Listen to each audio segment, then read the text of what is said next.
नमस्कार, एक बार फिर से आपका स्वागत है इंडिया लाइव न्यूज़ 24 में। और मेरे साथ आज खास मुलाकात में हमारे खास मेहमान मंजू व्यास जी हैं। पहले तो आपका बहुत बहुत स्वागत मैम। और बहुत दिनों के बाद आपसे एक बार फिर से चर्चा करने के लिए हम लोग मुलाकात करने के लिए आपके यहाँ पहुँचे हैं। तो सबसे पहले तो आप लोगों को बहुत बहुत बधाई कि अभी जो न्यायालय की तरफ से फैसला आया उसमें आप लोगों की जीत हुई। और शुरू करते हैं अपने प्रश्नों का दौर। आप एक गृहिणी, एक सामाजिक कार्यकर्ता के रूप में और एक मध्यम वर्गीय परिवार से हैं, तो फिर इस इतने बड़े ज्ञानवापी मामले में आने के लिए आपके मन में ऐसा भाव कहाँ से आया?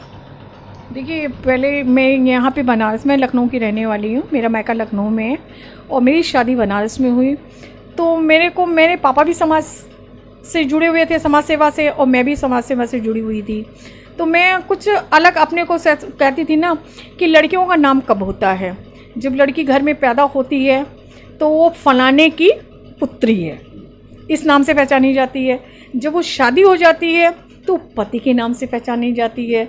जब वो थोड़ी सी बुजुर्ग हो जाती है, बूढ़ी हो जाती है, तो वो एक कह रहे फलाने की माँ है। तो वास्तविक नाम हमारी पहचान कब होगी? तो मैं कुछ अलग से, मेरा दिमाग कुछ अलग से रहता था। मैं जैसे कुछ खोज में लिए ढूंढती थी, कुछ अलग काम करने के लिए हटके करती थी। जैसे लॉकडाउन में मैंने 88 घाटों पे राशन बांटे। किसी मंत्री से कोई मदद नहीं ली, खुद को आप और हम लोग के सहयोग से मैंने 88 घाटों कि कम से कम हम ज़्यादा कर नहीं पेट भर सकते, 5 लोगों तो पेट भर सकते हैं। तो मैंने कुछ अपने घर से पैकेज बना करके मैंने बनाए हुए खाने भी दिए लोगों को। फिर उसके बाद में कोविड शीट का ये हो गया, जब स्मार्टफोन ने लोगों को नहीं चलाना आता है, तो मैंने ये सोचा था कि कैसे इनको इंजेक्शन लगेगा कोविड का। तो फिर मैंने जाके हर जगह कैंप भी मैंने लगवाए और वहाँ पर भी मैंने सहयोग किया। तो इसी तरह मेरी दादी से चर्चा होने लगी। एक दिन बैठी हुई, मैंने कहा दादी यहाँ पे कौन सा मंदिर ऐसा है जो जागरूक है? दादी मेरे को बताती थी कहानी सुन के तौर पे। तो मेरे मन में ये जिज्ञासा होती थी कि नहीं, उस चीज़ को देखना चाहिए। तो जैसे ये यहाँ पे बहराई देवी थी, सुना, तो मैं भी 6 बजे मंदिर खुलता, तो मैं 6 बजे उठ के गई कि वहाँ पे भी दर्शन नहीं होना मुश्किल होता है। तो मेरे मन में एक जिज्ञासा रहती थी। फिर मैं काशी विश्वनाथ में भी बोली, वो बोले श्रृंगार गौरी का मंदिर है, यहाँ पे ऐसे करने से औरत का सुहाग अमर रहता है। तो हमने कहा अच्छा ठीक है, मैं उसको देखने के लिए बड़ा कि कब आएगा वो दिन। चैत के चौथे नवरात्रों में होता है, साल में एक दिन। तो जब मैं गई तो मैंने दर्शन तो किए, मैं मूर्ति ढूंढ रही थी कि कहाँ मंदिर है, कहाँ मूर्ति है। तो मैं वही देखने में लगी हुई थी। तो मैंने कहा मेरे मन में कुछ जैसे अलग सा लगा कि ये क्या है, ये कहाँ की पूजा करके जा रहे हैं। जैसे हम लोग सभी मंदिरों में जाते हैं, मूर्ति की पूजा करते हैं, मूर्ति के दर्शन करते हैं। यहाँ क्या है, ये कुछ समझ में नहीं आ रहा है। यहाँ तो पत्थर के टुकड़े जो पड़े थे उस पर चौखट का मतलब मुखौटा लगा के उसकी पूजा करके जाते थे। तो लोगों से मैंने पूछा तो बोलने लगे कि हम लोग मंदिर तो अंदर है और हम लोग बाहर से करते। तो मेरे मन में ये नहीं, मैंने कहा सोचा, फिर लोगों से, महिलाओं से पूछा। मैंने कहा आप लोगों को कैसा लगता है यहाँ दर्शन करने में? जब मंदिर बंद होते हैं, किवाड़ बंद होते हैं, तब हम लोग चौखट के दर्शन करने जाते हैं, और वो भी साल में हम लोग को चौखट के दर्शन करने हो रहा। ये मेरे को समझ से बाहर हो रहा। इसके लिए आप लोग कुछ करना चाहेंगे बताइए। तो कहेंगे क्या करा जाए?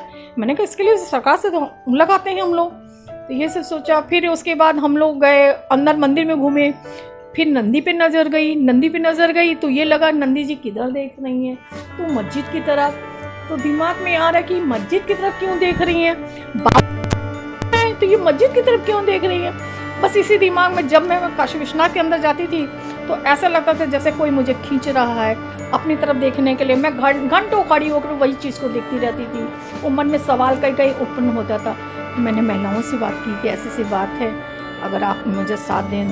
तो कहले नहीं, महिलाएं लोग बोलने लगे ठीक है हम लोग चलते हैं। तो इससे करने के बाद फिर पता चला कि अयोध्या का जो केस हरिशंकर जैन जी ने ला, तो उनसे कैसे संपर्क हो। तो हमारे एक जान पहचान के थे लालजी गुप्ता जी, उनसे हमने पूछा कि आप लोग बताइए, आप लोग तो बहुत पुराने हैं और काफ़ी बुजुर्ग भी हो रहे हैं, तो आप लोग मंदिर के बारे में क्या जानते हैं? कहेंगे नहीं, ये मंदिर क्या तो श्रृंगार गौरी का मंदिर है और इन लोग ने मस्जिद के अंदर कर लिया है और ये आर्टिफिशियल दीवार से इसको चुन दिया गया है।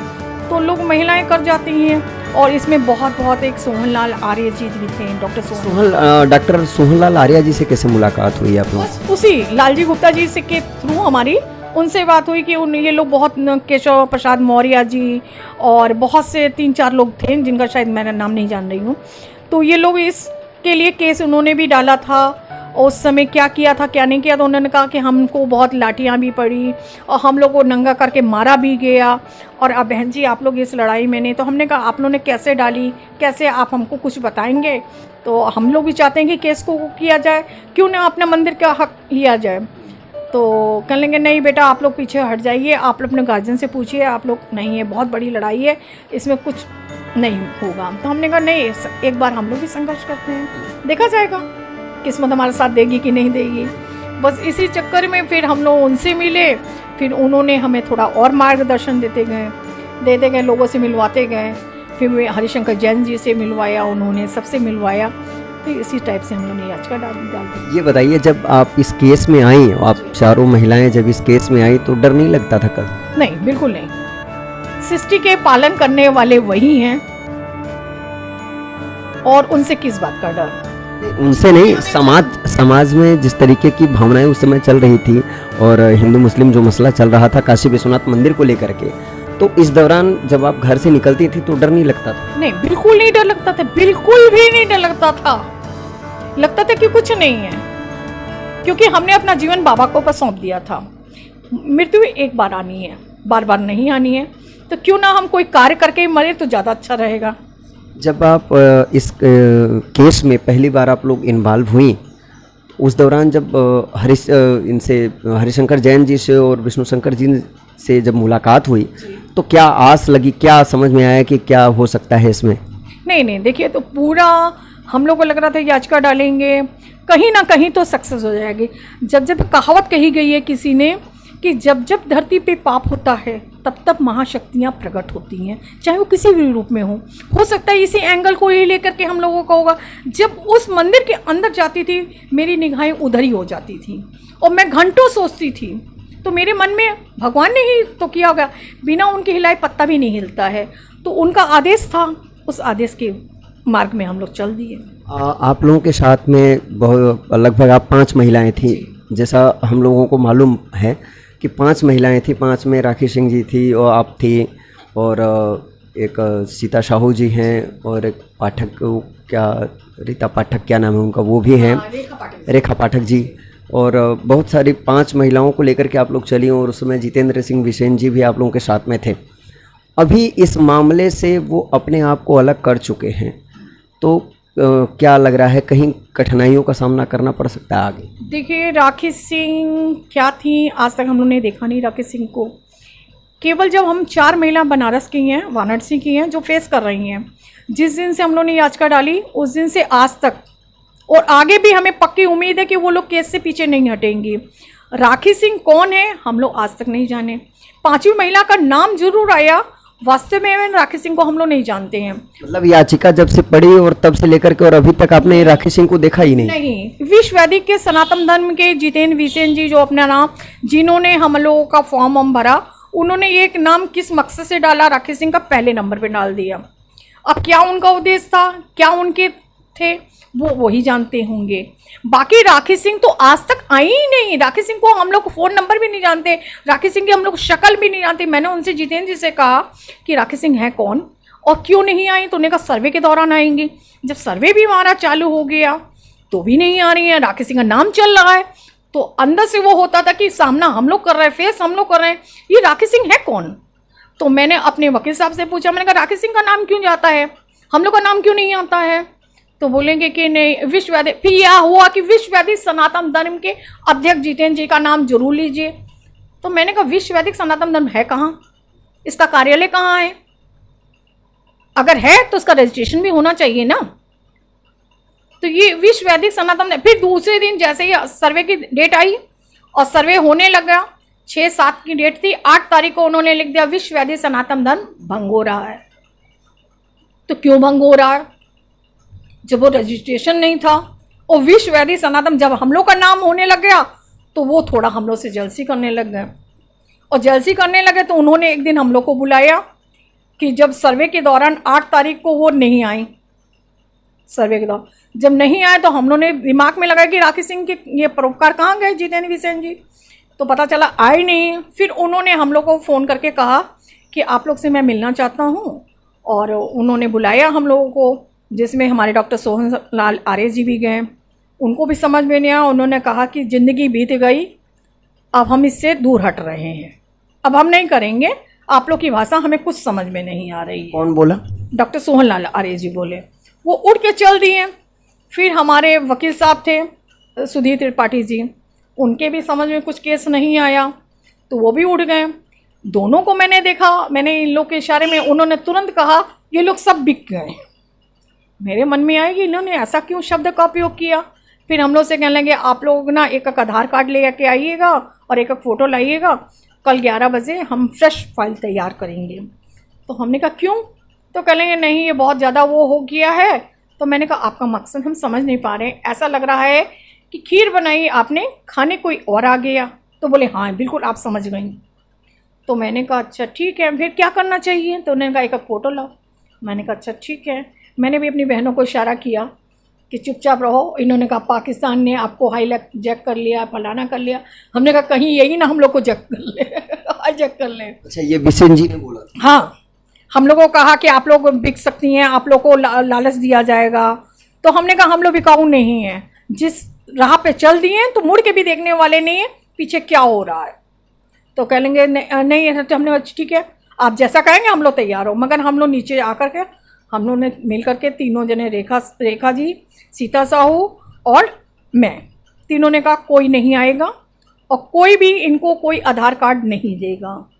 पता चला ये तो हम लोग की पावर अटर्निंग लेके चले गए, ये तो दिल्ली चले जाएंगे।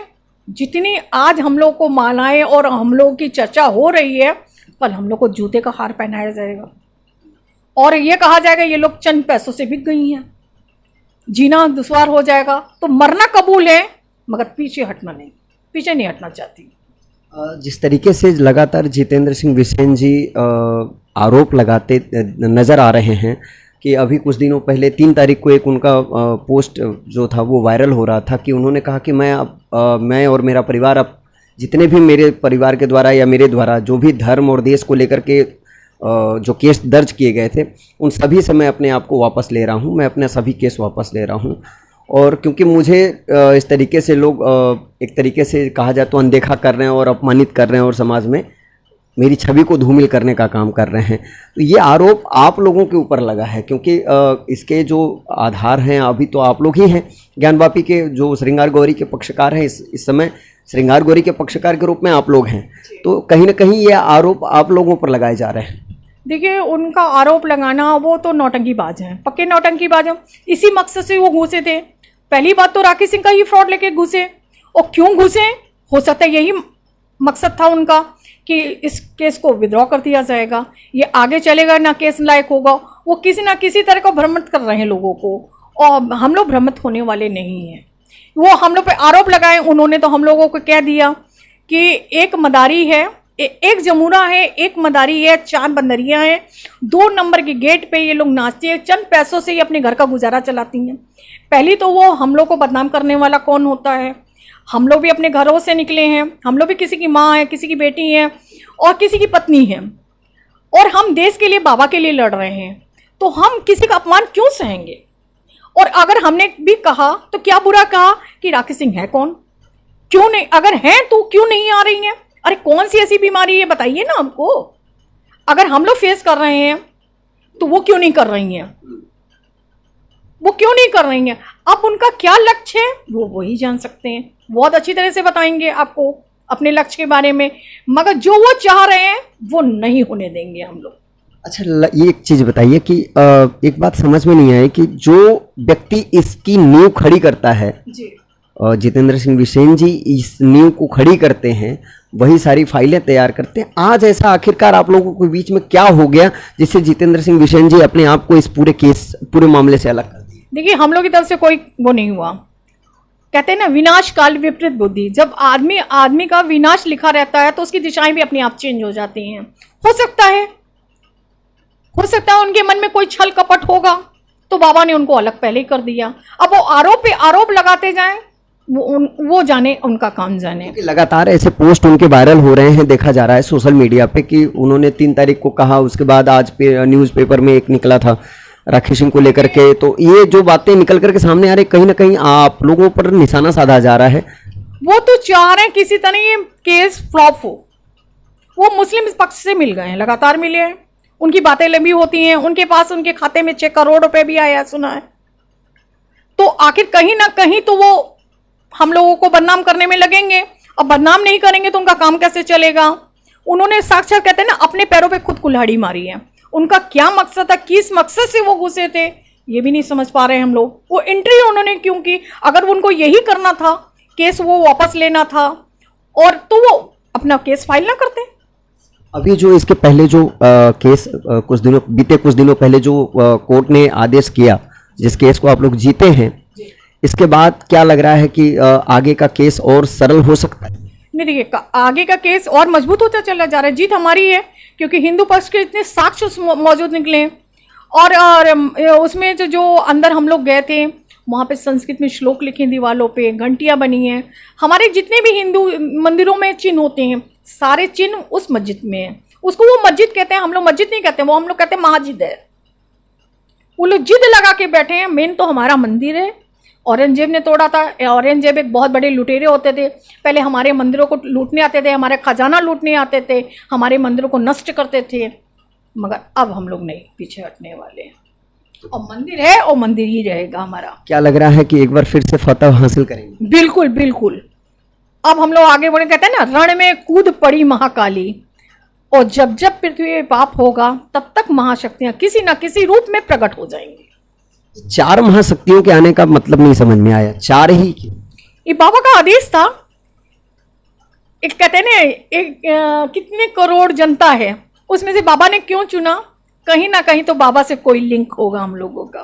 अच्छा, ये बताइए, जब घर से निकलती थी तो घर वाले ऐसी परिस्थिति में जब आप परिवार को चला रही हैं, एक घर की गृहिणी हैं, तो बाहर निकलना और उसके बाद कोर्ट जाना आना, घर को मैनेज करना प्रॉब्लम नहीं होती? नहीं, कोई प्रॉब्लम नहीं होती थी। मेरे हस्बैंड ने भी बहुत सपोर्ट किया है, उनके सपोर्ट से ही तो मैं बाहर निकली हूँ। अगर वो मना कर देते नहीं तुमको जाना है तो मेरी हिम्मत ना होती, मगर उन्होंने पूरा सपोर्ट किया है।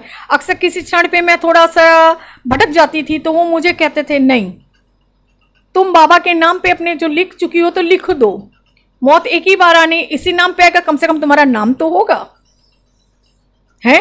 और बाबा ही जीवन देने वाले।